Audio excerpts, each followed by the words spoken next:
ಎಲ್ಲರಿಗೂ ನಮಸ್ಕಾರ. Welcome back to my channel. ಇವತ್ತಿನ ರೆಸಿಪಿ ಬ್ರೆಡ್ ಥರ ಇರುವಂಥ ಗಾರ್ಲಿಕ್ ಬಟರ್ ನಾನ್, ಅದಕ್ಕೆ ಕಾಂಬಿನೇಷನ್ ಆಗಿರುವಂಥ ಕಾಜು ಪನ್ನೀರ್ ಮಸಾಲ. ತುಂಬ ಸಿಂಪಲ್ಲಾಗಿ ಮಾಡ್ಕೋಬೋದು. ಟೇಸ್ಟ್ ಮಾತ್ರ ಸಕ್ಕತ್ತಾಗಿರುತ್ತೆ. ಪಕ್ಕಾ ರೆಸ್ಟೋರೆಂಟ್ ಸ್ಟೈಲ್ನಲ್ಲೇ ಇರುತ್ತೆ.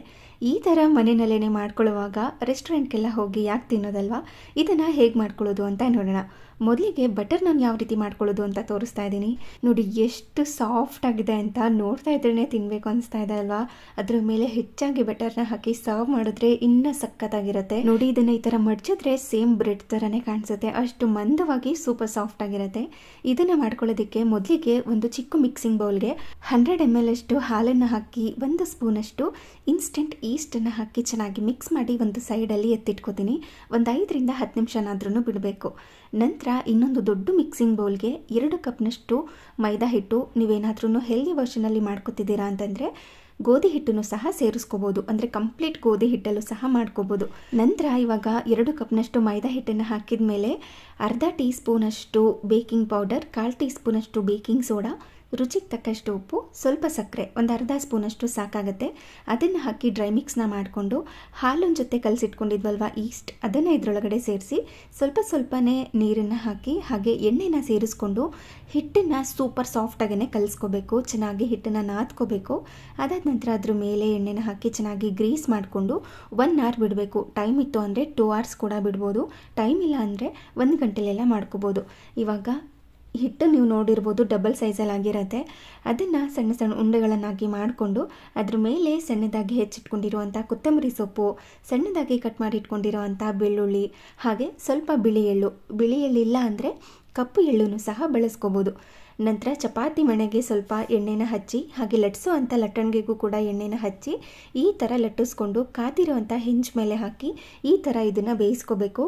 ನಂತರ ಅದನ್ನು ಟರ್ನ್ ಮಾಡಿಕೊಂಡು ನಾವು ಫುಲ್ಕ ಮಾಡ್ಕೋತೀವಲ್ವ, ಆ ಸ್ಟ್ಯಾಂಡ್ ಮೇಲೆ ಇದನ್ನು ಉಲ್ಟಾ ಮಾಡಿ ಬೆಂಕಿನಲ್ಲೇನೆ ಅಂದರೆ ಗ್ಯಾಸ್ ಸ್ಟವ್ ಮೇಲೆ ಈ ಥರ ಬೇಯಿಸ್ಕೋಬೇಕು. ಅಂದರೆ ಇದನ್ನು ಸುಟ್ಕೋಬೇಕು. ಈ ಥರ ಆಗಿರುತ್ತೆ. ನಂತರ ಅದ್ರ ಮೇಲೆ ಬೆಣ್ಣೆನ ಸವರಿ ಸರ್ವ್ ಮಾಡಿದ್ರೆ ಸಕ್ಕತ್ತಾಗಿರುವಂಥ ಬ್ರೆಡ್ ಥರ ಇರುವಂಥ ಗಾರ್ಲಿಕ್ ಬಟರ್ ನಾನ್ ರೆಡಿ ಆಗಿರುತ್ತೆ. ಅದಕ್ಕೆ ಕಾಂಬಿನೇಷನ್ ಆಗಿ ಕಾಜು ಪನ್ನೀರ್ ಮಸಾಲಾನ ಮಾಡ್ತಾಯಿದ್ದೀನಿ. ಇದು ಅಷ್ಟೇ ತುಂಬ ಸಿಂಪಲಾಗಿ ಮಾಡ್ಕೋಬೋದು. ನೋಡ್ತಾ ಇದ್ದರೆ ಎಷ್ಟು ಚೆನ್ನಾಗಿ ಕಾಣಿಸ್ತಾ ಇದೆ, ತಿನ್ನೋದಕ್ಕೂ ಕೂಡ ಅಷ್ಟೇ ಚೆನ್ನಾಗಿರುತ್ತೆ. ಮೊದಲಿಗೆ ಕೆಲವೊಂದಷ್ಟನ್ನು ಬೇಯಿಸ್ಕೋಬೇಕಾಗತ್ತೆ. ಒಂದು ಪಾತ್ರೆಗೆ ನೀರನ್ನು ಹಾಕಿ 4 ದೊಡ್ಡ ಸೈಜಲ್ಲಿರುವಂಥ ಈರುಳ್ಳಿ ಹಾಗೆ 1 ಮುಷ್ಟಿಯಷ್ಟು ಗೋಡಂಬಿನ ಹಾಕಿ, ಅಂದರೆ ಫುಲ್ ಇರುತ್ತಲ್ವ ಗೋಡಂಬಿ, ಅದನ್ನು ಹಾಕಿ ಬೇಯಿಸ್ಕೊಂಡು ನೀರನ್ನೆಲ್ಲ ಶೋಧಿಸಿ ಕಂಪ್ಲೀಟಾಗಿ ಕೂಲ್ ಆಗೋದಕ್ಕೆ ಬಿಡ್ತೀನಿ.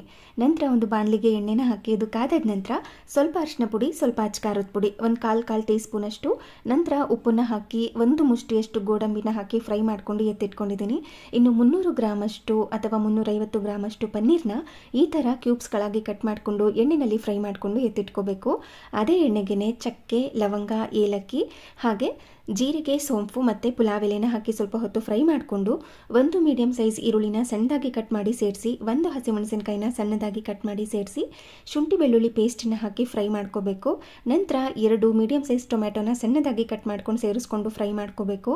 ನಂತರ ಖಾರಕ್ಕೆ ತಕ್ಕಂತೆ ಅಚ್ಕಾರದ ಪುಡಿ, ಸ್ವಲ್ಪ ಅರಿಶಿನ ಪುಡಿ, 1 ಸ್ಪೂನಷ್ಟು ಧನಿಯಾ ಪುಡಿ, ಅರ್ಧ ಸ್ಪೂನಷ್ಟು ಗರಂ ಮಸಾಲ, ರುಚಿಗೆ ತಕ್ಕಷ್ಟು ಉಪ್ಪು ಹಾಗೆಯೇ ಸ್ವಲ್ಪ ಸಕ್ಕರೆನ ಹಾಕಿ ಚೆನ್ನಾಗಿ ಮಿಕ್ಸ್ ಮಾಡಿಕೊಂಡು ಇದನ್ನು ಫ್ರೈ ಮಾಡ್ಕೊಂಡಿದ್ದೀನಿ.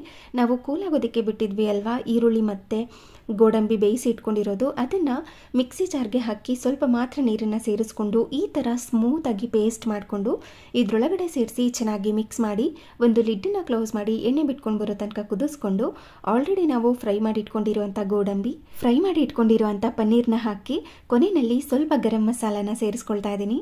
ನಂತರ ಕಸೂರಿ ಮೇಥಿನ ಈ ಥರ ಪೌಡರ್ ಮಾಡ್ಕೊಂಡು ಸೇರಿಸಿ ಸಣ್ಣದಾಗಿ ಹೆಚ್ಚಿಟ್ಕೊಂಡಿರುವಂಥ ಕೊತ್ತಂಬರಿ ಸೊಪ್ಪು, ಸ್ವಲ್ಪ ಫ್ರೆಶ್ ಕ್ರೀಮ್ನ ಹಾಕಿ ಮಿಕ್ಸ್ ಮಾಡಿಕೊಂಡ್ರೆ ಸಕ್ಕ ಟೇಸ್ಟಿಯಾಗಿ ಹಾಗೆ ಅಷ್ಟೇ ಸಿಂಪಲ್ ಆಗಿ ಮಾಡ್ಕೊಳ್ಳುವಂಥ ಕಾಜು ಪನ್ನೀರ್ ಮಸಾಲ ರೆಡಿಯಾಗಿರುತ್ತೆ. ಈ ರೆಸಿಪಿನ ನೀವು ಕೂಡ ಟ್ರೈ ಮಾಡಿ.